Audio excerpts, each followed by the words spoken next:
Assalamu alaikum everybody. Welcome to the third video of our first chapter, playing with numbers. Until now we have seen how to convert the given numbers from decimal form to generalized form, and also we have seen how to convert numbers from generalized form to decimal form. In today's class we will be beginning our new topic called as alphanumeric puzzles. Now puzzles are a very interesting thing, right? They make our mind sharp, they make us think in different ways, and all that makes mathematics more interesting actually. Therefore, we will be learning some puzzles today called as alphanumeric puzzles. First, let us understand the meaning of this and then go to the problems part. Alpha basically means all alphabets and numeric means numbers. So the puzzles which have alphabets and numbers together will be called as alphanumeric puzzles. What we have to do here is, there will be some questions given to us in which both alphabets and numbers will be given. We'll have to find out in the place of those alphabets what numbers are supposed to come. I'll give you a small example. If I have something like 5 plus a will give 8, right? So I should find out what number will come in place of a, so that the answer will be 8. So what do you think the number should be? The value should be 3, right? So 5 plus, if I take the value of a as 3, 5 plus 3 will be 8. Therefore, this kind of puzzle is called as alphanumeric puzzle, where the given letter will have to find out what number will come in place of that letter. With this example, let us move on to our problems. Question number 1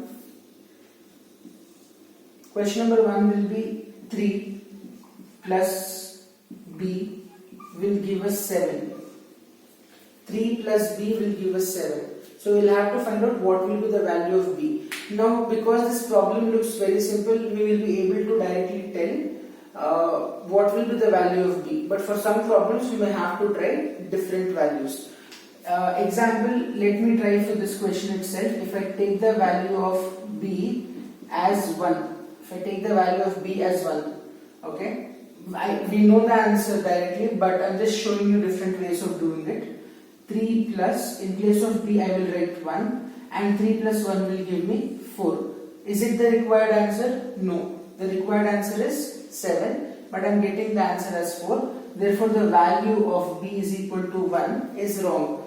So this kind of method is called as hit and trail method. What is hit and trail method? We simply try some value. If we get an answer, it's great. But if we don't get an answer, we will have to keep on trying with different values until we get an answer. That's why let me try with some other values second time now. What I'll try with, if b is equal to 4, that time what happens? 3 plus 4 will be 7, right? So that means in place of b, the number that we were supposed to get was 4. Therefore, the value of b for this problem is 4. This is how we solve alphanumeric puzzles. We are supposed to take a question, see what letter is there, and in place of that letter, what number is supposed to come. What is that correct value that is supposed to come? So we'll move on to our second question. Second question is 16 plus 2a will give something like b1. Okay. Now in this problem there are two letters, a and b. So, but b is the part of answer. So you'll have to take different values of a directly. We can try with a lot of values. Let me simply try with the value of a as 2. You can take anything that you want. And let me see if I get the required answer. So I write 16 plus 2. In place of a, I have taken 2 here. So in place of a, I will write 2. How much is 6 plus 2? 8. And 1 plus 2 is 3. Now let us see if this answer is going to be correct or no. So now first of all, what I should see here is, in answer here in this place, in units place here, I was supposed to get 1, but I am getting 8. So that itself tells that this value of a is wrong because I am not getting 1 here. So this value is wrong. What I'll do now is I'll try with some other value. Maybe I'll try with the value of a as 5. If I try with the value of a as 5, you can try any other number as well and see if you get 16 plus 2. In place of a, if I take 5, 6 plus 5 is 11, right? And when I write 11, 1 will be here and 1 can be taken as carry. 1 plus 1 is 2 and 2 plus 2 is 4. So here I was supposed to get 1. Yes, I am getting 1 here.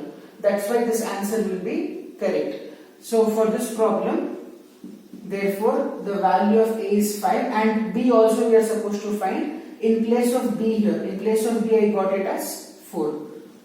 If I compare the given question with the answer that I have got, in place of a I took 5 and I got 11 and this matches here, that's why this value is correct. And in place of b I am getting it as 4 here, that's why the value of a is 5 and the value of b is 4. You can't take the value of b while solving because that is the part of the answer. You'll have to just take whatever letters are there in the question and automatically you will get the other letters also in the answer. So that completes our second question. We'll go to our third question now.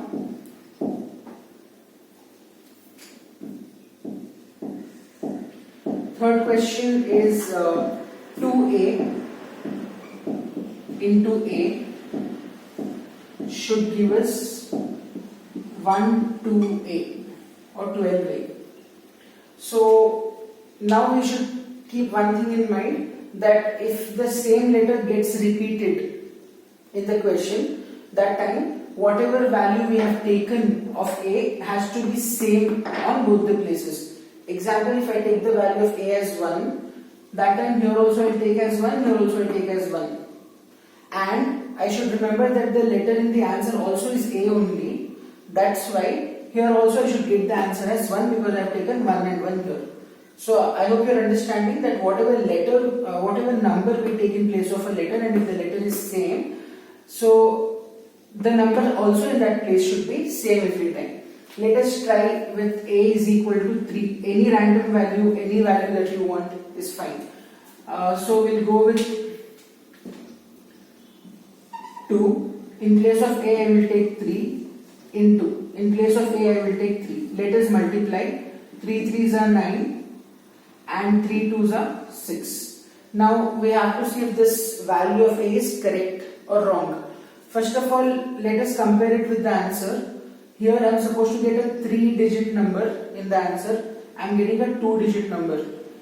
Therefore it's wrong. There are many other reasons as well. Next reason is the starting of the answer should be 12. I don't have the starting of the answer as 12. One more reason I can tell is here and here. Whatever value I have taken should be the same in answer as well. I took 3 and 3 here, but here I got 9. Therefore, because lot of reasons are supporting that this is wrong, that's why a is equal to 3 will be the wrong answer. Let us go with some other value. Maybe I'll pick like a value a is equal to 5. If I pick a value like a is equal to 5 and try to multiply 2, I'll take 5 in place of a into 5. Let us multiply. 5 5s are 25. 2 carry. 5 2s are 10. 10 plus 2 is 12. Let us cross verify if this is correct or wrong. So now here I should get a 3-digit answer. Yes, I am getting a 3-digit answer. Starting of the answer should be 12. Yes, starting of the answer is 12. Here, whatever it is a and a, it means whatever number I have taken in these two places, same number should get repeated in answer as well. I took 5 and I took 5 here and I am getting 5 repeated here in the answer. Therefore, the value of a is 5 and that will be the answer. I hope you have understood how to solve alphanumeric puzzles. I'll give you one question as homework. Please try to do it and send in your answers. So the question for your homework will be this one. 1a plus 1a should give 2a. I want you to try this one as your homework question and tell me what do you think is the value of a. please try to solve some questions on your own, take some value and take some questions on your own by mixing up numbers and alphabets. It's a fun activity. It's totally up to you to do, not like a homework. But this is a homework and you have to tell me what answer you will get. We'll continue with this in our next class. Thank you for watching the video.